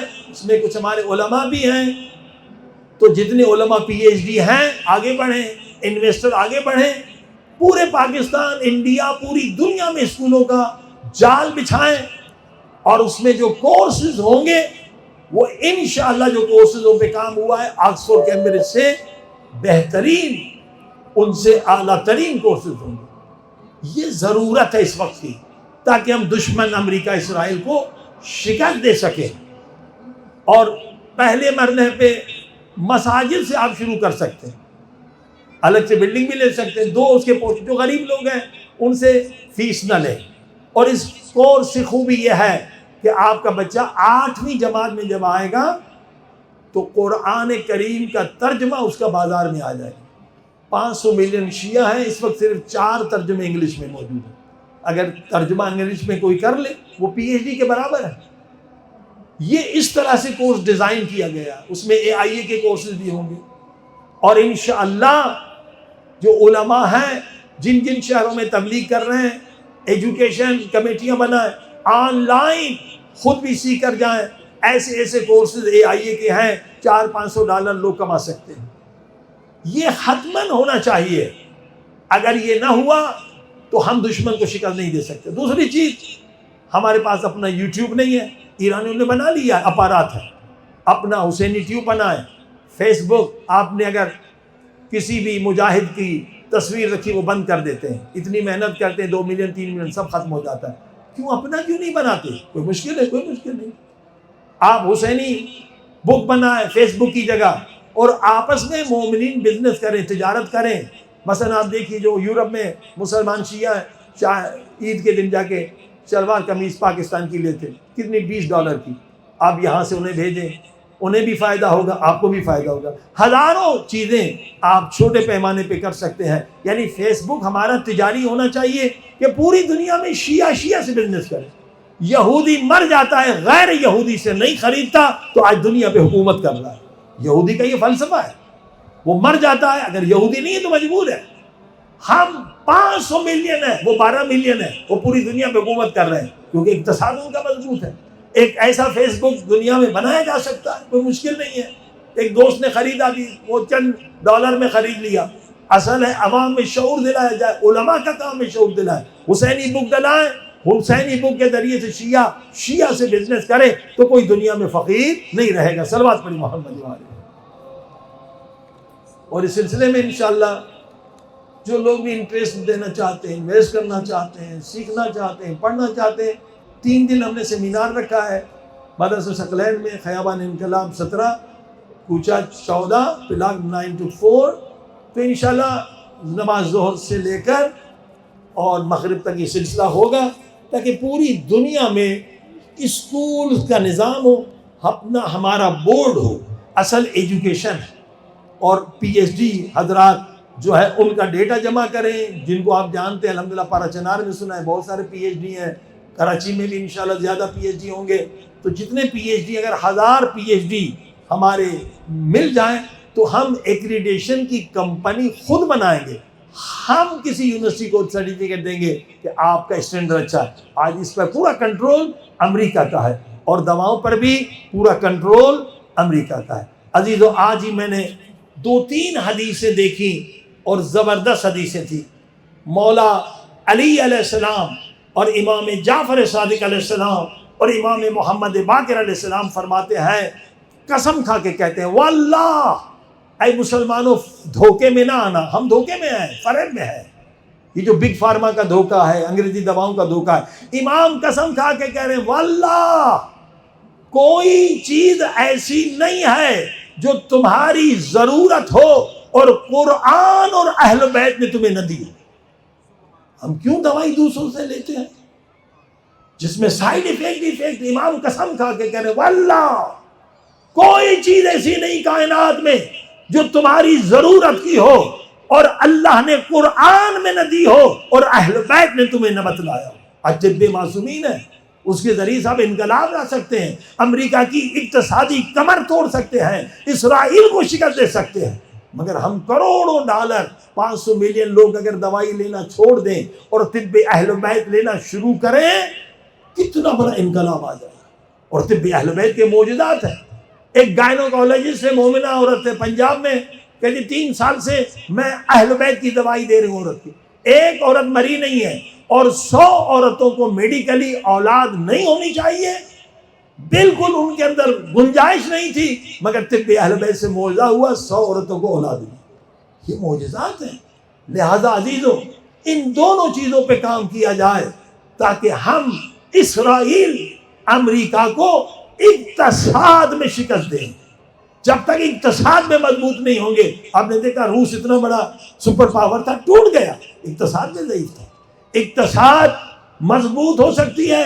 شیعہ بہت دولت مند ہیں ماشاءاللہ, خلیج میں بہت پیسے والے ہیں, مگر ہمارا نیٹ ورک نہیں ہے. اگر نیٹ ورک بن جائے اور یہ علماء بنائیں, یا خلیجی طالب علم بھی ہے, افریقہ کے طالب بھی, کینیڈا کے بھی ہے, آپس میں یہی فیس بک یعنی حسینی بک کے ذریعے سے آپس میں تجارت کریں, آپس میں رابطہ کریں, تو اس کے ذریعے سے آہستہ آہستہ قطرہ قطرہ دریا بنتا ہے, ایک نظام بن جائے گا. جب نظام بن جائے گا تو آپ امریکہ کو خود تحریم کر سکتے ہیں, اس پہ خود سینکشن لگا سکتے ہیں. 500 ملین لوگ اگر مل کے کسی طاقت کو نقصان دینا چاہیں اقتصادی, آرام سے دے سکتے ہیں. صلوات پڑھیں محمد والے.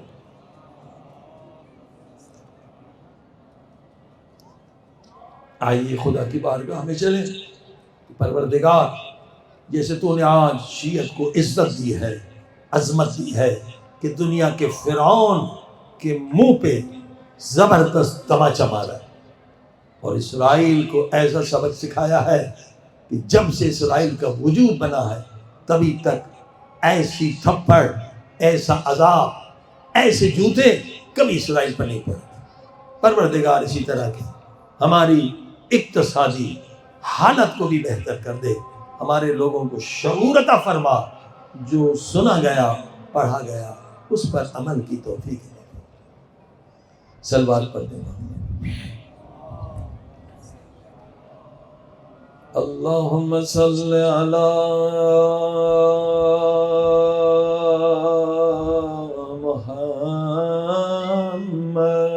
محمد وآل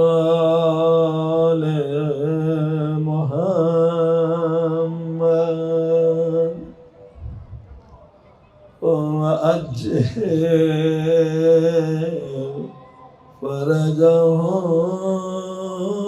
فرجهم. سب مل کے صلوات پڑھیں. اللہم صل علی محمد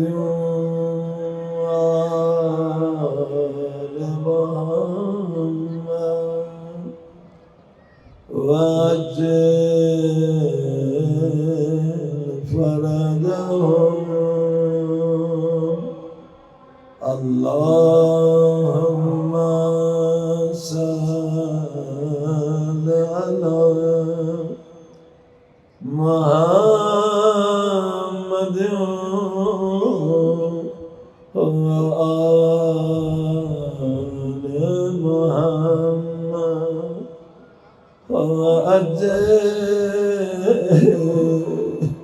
وردهم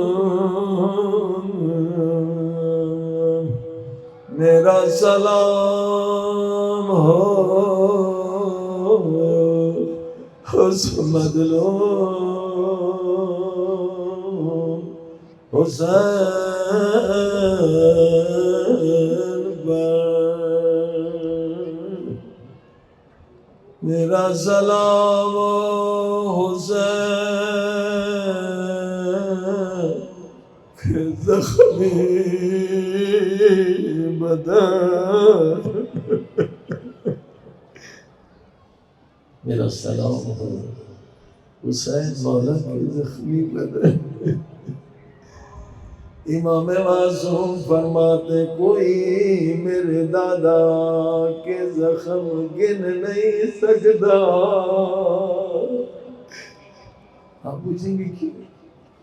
میرے دادا حسین کے بدن میں اتنے زخم تھے کوئی گن نہیں سکتا۔ بولا وہ کیوں؟ امام نے فرمایا اس لیے اگر ایک جگہ پہ ایک ظالم نے تلوار سے مارا، دوسرے ظالم نے وہیں تیر مارا،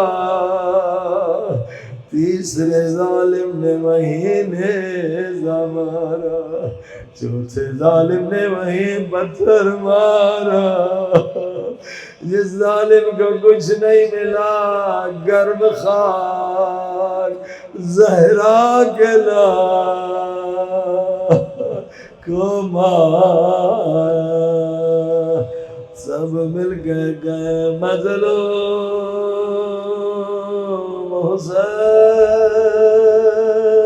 حسین غریب الوطن۔ آج شام غریب ہے، آج ایسا روئے جیسے امام زمانہ چاہتے ہیں۔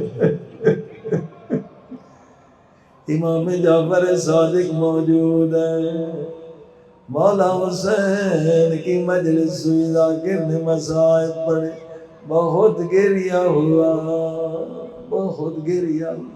ایک مومن آیا مولا کے پاس خدا حافظی کہنے کے لیے، مولا امام صادق علیہ السلام نے شکوہ کیا، فرمایا اے مومن تو نے میرے دادا حسین مظلوم پہ رونے کا حق ادا نہیں کیا۔ مومن نے جیب سے رومال نکالی، مولا یہ میری رومال آنسوؤں سے بھیگ چکی ہے۔ مولا نے فرمایا میں دیکھ رہا تھا تو رو رہا تھا، مگر تو نے میرا جملہ نہیں سمجھا۔ میں یہ کہہ رہا ہوں جیسے رونے کا حق تھا وہ تو ادا نہ کر سکا۔ مومن نے ہاتھ جوڑے، مولا آپ بتائیں کیسے رو تاکہ مظلوم حسین پہ رونے کا حق ادا ہو جائے۔ اب مولا کی زبانی سنیے، مولا نے کیا فرمایا، جس طرح سے بوڑھی ماں ہے جوان بیٹے کی لاش پہ ہائے پین کر کے روتی ہے، جب بھی مظلوم حسین پہ رویا کرو، بلند بلند آواز سے رویا کرو، ہائے پین کر کے رویا کرو، سب مل کے کہیں مظلوم حسین ہائے غریب وطن حسین۔ عزاداروں شام غریب دلوں کو لے جائیے کرب و بلا، دعا کریں تب تک موت نہ آئے جب تک حسین کی زڑی کو چھوڑے۔ اگر کربلا نہیں دیکھا کچھ نہیں دیکھا، عزیزو نجم میں جائیں گے فقط روضہ مولا علی پہ روئیں گے، کاظمین جائیں گے، صرف کاظمین کے روزے میں روئیں گے، مولا رضا کے ہاں جائیں گے، صرف روزے پہ روئیں گے، مگر کربلا جہاں بھی جائیں گے روتے رہیں گے۔ کربلا کربلا پہلی مرتبہ ہم کربلا گئے، مولا حسین کے روزے پہ زیارت کی، گریہ کیا، باہر گئے، دیکھا ایک بازار ہے، دکانیں ہیں، مگر کچھ لوگ تڑپ تڑپ کر رو رہے ہیں، کوئی سر پیٹ رہا ہے، کوئی سینہ پیٹ رہا ہے۔ ہم نے پوچھا یہ تو بازار ہے، بازار میں کیوں رو رہے ہیں؟ ایسا جواب ملا گویا دل پہ تیر لگا۔ کیا جواب ملا؟ یہ وہ جگہ ہے جہاں عباس کے دو بازو کٹ کے گرے تھے، حسین مولا نے چوم کے فرمایا عباس میری کمر ٹوٹ گئی۔ کربلا میں بازار میں بھی رو گے۔ اب آگے بڑھے، کیا دیکھا 4 منزلہ بلڈنگ ہے، مگر چھوٹی چھوٹی بچیاں زمین پہ تڑپ تڑپ کے رو رہی، خواتین سر پیٹ کے رو رہی ہیں۔ ہم نے پوچھا یہ کون سی جگہ ہے، کیوں رو رہے ہیں؟ کیا جواب ملا؟ یہ وہ جگہ ہے جہاں علی اصغر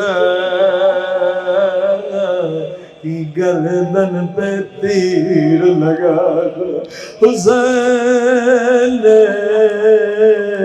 وہ خون چہرے پہ۔ کربلا جہاں جاؤ گے روتے رہو۔ پھر ہم نے دیکھا ایک تنگ گلی ہے، سارے روز جا رہے، ہم بھی لوگوں کے پیچھے گئے، دیکھا کوئی قبر نہیں، کوئی زری نہیں، ایک کمرہ ہے، مگر کوئی سجدے میں رو رہا ہے، کوئی دیوار پہ سر رکھ کے رو رہا ہے، کوئی ماتم کر رہا ہے۔ ہم نے پوچھا یہ کون سی جگہ ہے؟ لوگوں نے رو کر کیا کہا؟ یہ وہ جگہ ہے جہاں علی اکبر کے سینے پہ برچھی لگی تھی، حسین نے فریاد بلند کی تھی۔ کربلا جہاں جاؤ گے روتے رہو گے۔ میں مولا حسین کے ذریعے کے سرانے زیارت پڑھ رہا تھا، ایک ایرانی زائر روتا ہوا آیا، ایسا جملہ کہا میری چیخیں بلند ہوئی۔ سنیں گے کیا جملہ کہا؟ رو کے کہنے لگا مولانا میں بڑی دیر سے علی اصغر کی قبر ڈھونڈ رہا ہوں، او مجھے کوئی نہیں بتاتا، او مجھے کوئی نہیں بتاتا علی اصغر کی قبر کہاں ہے؟ میں عاشق علی اصغر۔ ایسا دردناک سوال مولا کی ذری کے سامنے میری چیخیں بلند ہوئی۔ وہ کہہ رہے مولانا بتائے نا علی اصغر کی قبر کہاں ہے؟ جب میرا رونا رکا میں نے کہا مومن علی اصغر کی قبر کو تلاش نہ کر، علی اصغر کی قبر حسین کے سینے پہ ہے۔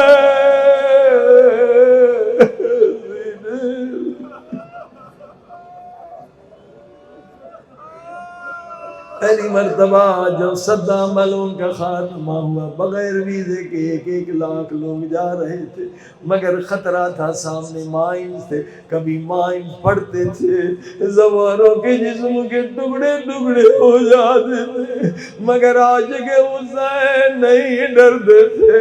ہر دن لاکھوں کا جلوس تھا، مولا کے سرانے میں نماز پڑھ رہا تھا، ایک زوار تھا جس کا قافلہ گم ہو گیا تھا بیابان میں، وہ مولا سے عشق کی باتیں کر رہا تھا، کہتا مولا حسین 3 دن تک ہم جنگلوں میں بھٹکتے رہے، چاروں چاروں طرف مائنز تھے مولا، مگر سب کی دعا تھی اے خدا تب تک موت نہ آئے جب تک حسین کی زری کو چوم نہ لے۔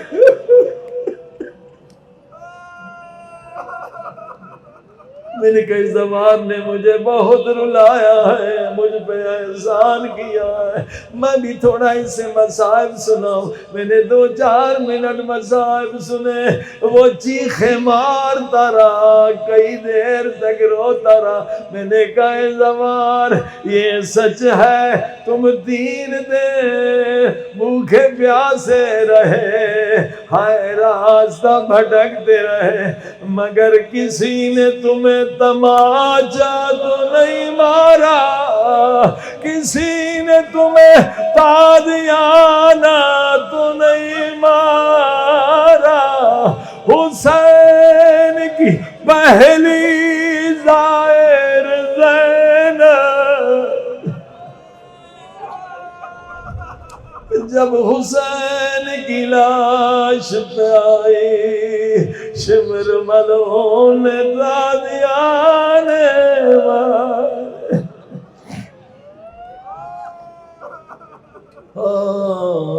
خدا بار بار کربلا نصیب۔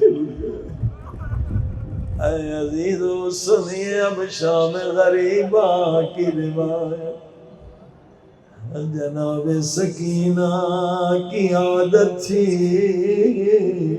جب بھی نماز کا وقت ہوتا تھا سکینہ 2 مصلے بچھاتی، ایک اپنے لیے ایک اپنے بابا کے لیے۔ کربلا میں 10 محرم کا دن آیا، سکینہ نے عادت کے مطابق 2 مصلے بچھائے، مگر بہت دیر ہو گئی بابا نہیں آئے۔ ننھے سے ہاتھ بلند کیے، او میرے اللہ میرے مظلوم بابا کی طرف خیرو، میرے پیاسے بابا کی طرف خیر۔ سکینہ دعا مانگ رہی تھی، مصلے پہ بیٹھی تھی، اتنے میں کسی کے آنے کی آواز سنی، مڑ کے دیکھا، کیا دیکھا؟ شمر ہاتھ میں دادیانہ لیے کھڑا ہے۔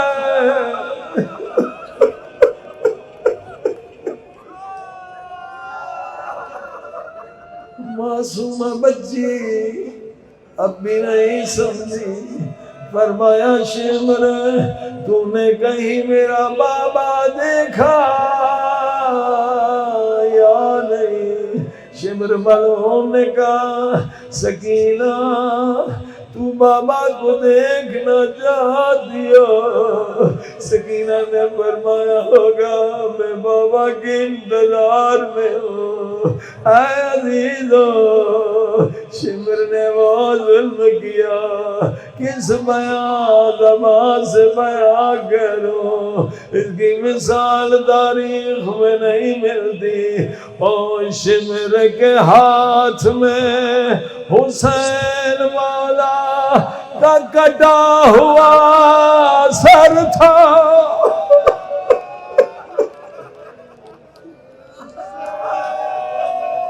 دعا کرے کوئی 4 برس کی بچی بابا کا کٹا ہوا سر نہ دیکھے۔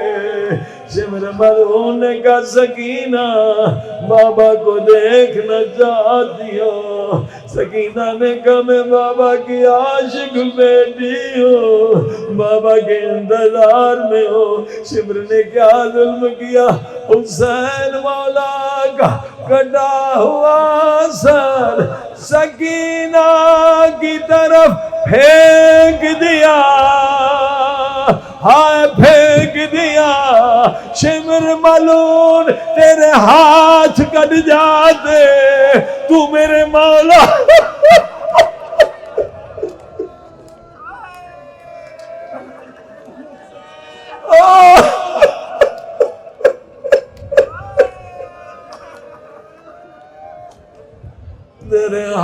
کٹ جاتے، تو میرے مولا کے سر کو نہ پھینکنا جیسے ملعون نے سر پھینکا۔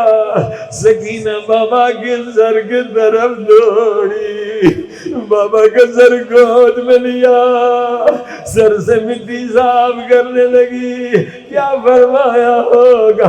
بابا او میرے مظلوم بابا، او میرے غریب الوطن بابا، بابا یہ گردن کی رگیں کس نے کاٹی ہے؟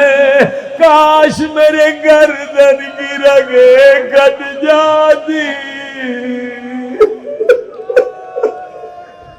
آئے میرا بابا بچ جاتا۔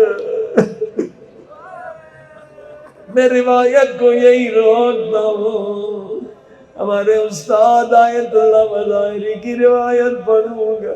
اب یہ روایت کے لفظ نہیں، میرا تصور ہے۔ جناب سکینہ نے ایک بیان کیا ہوگا، بابا کا سر گود میں ہے، سکینہ بابا سے پیار کر رہی ہے، کیا تصور ہے، کیا بیان کیا ہوگا؟ آئے بابا، آئے میرے مظلوم بابا، آئے میرے پیاسے بابا، بابا ہائے بابا، 4 برس تو نے مجھے اپنے سینے پہ سلایا، بابا آجا آج میرے سینے پہ سو جا، آجا میرے تھکے ہوئے بابا، صبح سے لاشیں اٹھا اٹھا کے تھک گئے ہو نا۔ یہ میرا تصور تھا۔ اب دوبارہ روایت کو شروع کرتا ہوں۔ استاد آیت اللہ مظاہری فرماتے ہیں، سکینہ بابا کے سر سے پیار کر رہی تھی، شمر آگے بڑھا، بابا کا سر چھینا، اتنے زور سے، ہاں اتنے زور سے تماچے مارے، سکینہ بے ہوش ہو گئی۔ مصائب سن کے روئے، اب قرآن سن کے روئے۔ قرآن کیا کہتا ہے؟ اما الیتیم فلا تقہر، او لوگوں یتیم کو نہ مارا کرو، او یتیم کو نہ ڈانٹا کرو، یتیم کا دل بڑا نرم ہوتا۔ قرآن سن کے روئے، اب نبی پاک کی حدیث سن کے روئے۔ نبی پاک فرماتے، مسلمانوں کبھی حیوان کو بھی منہ پہ نہ مارا کرو۔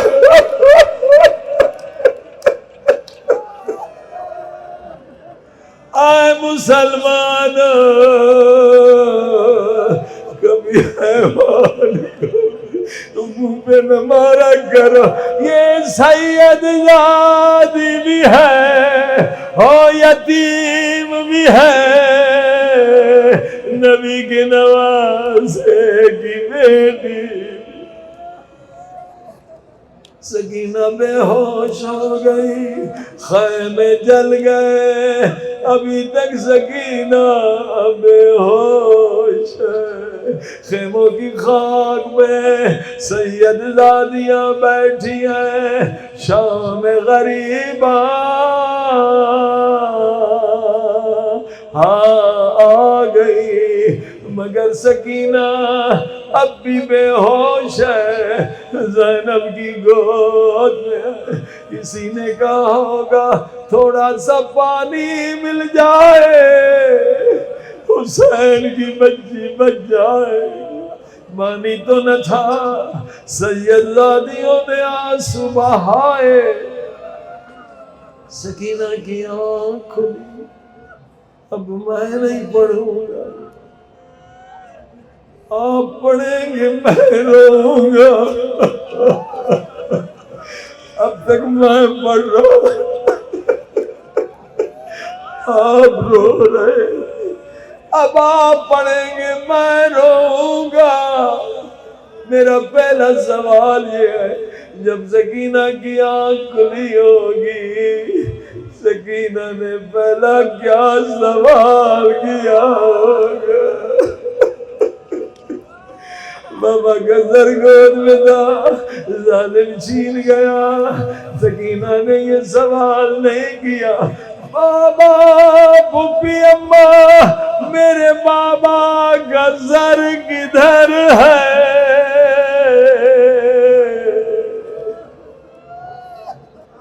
آپ سے سوال سوچ کے بتائیے سکینہ نے کیا سوال کیا ہوگا؟ سکینہ دیکھ رہی تھی خیمہ نہیں ہے خیمے جل گئے. سکینہ کو پتا تھا بھائیا سجاد بیمار ہے یہ بھی سوال نہیں کیا. پھوپھی اماں میرا بیمار بھائی کدھر ہے؟ سوچئے سکینہ نے کیا سوال کیا ہوگا. عزیزو اگر جناب سکینہ کا سوال سنیں گے اور تصور کریں گے گھر میں بستر پہ جا کے بھی روئیں گے. کیا سوال کیا؟ بابا کے سر کا سوال نہیں ہے. ظالم نے تماچے مارے یہ بھی سوال نہیں کیا چچا عباس کدھر ہے؟ سجاد کا سوال نہیں کیا. ہاں میری ماں بہنیں غور سے سنے جیسے آنکھ کھلی جناب زینب کے چہرے پہ نظر پڑی کیا سوال کیا؟ پھوپھی اماں تیری چادر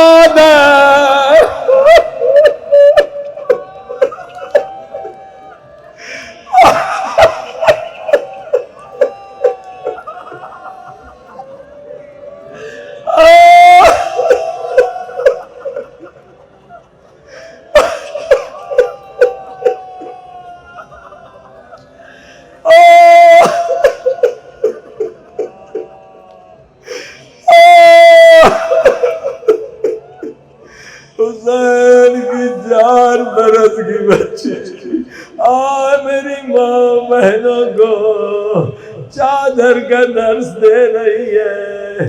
بابا سے بڑا پیار ہے سجاد سے بڑا پیار ہے مگر حجاب چادر بہت اہم ہے. رو کے پوچھا پھوپھی اماں تیری چادر کدھر گئی؟ بی بی زینب نے جواب دیا ہوگا سکینہ جو شمر تیرے در لے گیا او میری چادر.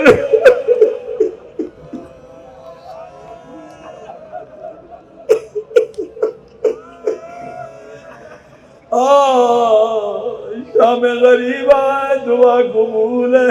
روتی ہوئی آنکھوں میں جب آنسو خدا فرماتا ہے اس دعا کو رد کرتے ہوئے مجھے حیا آتی ہے.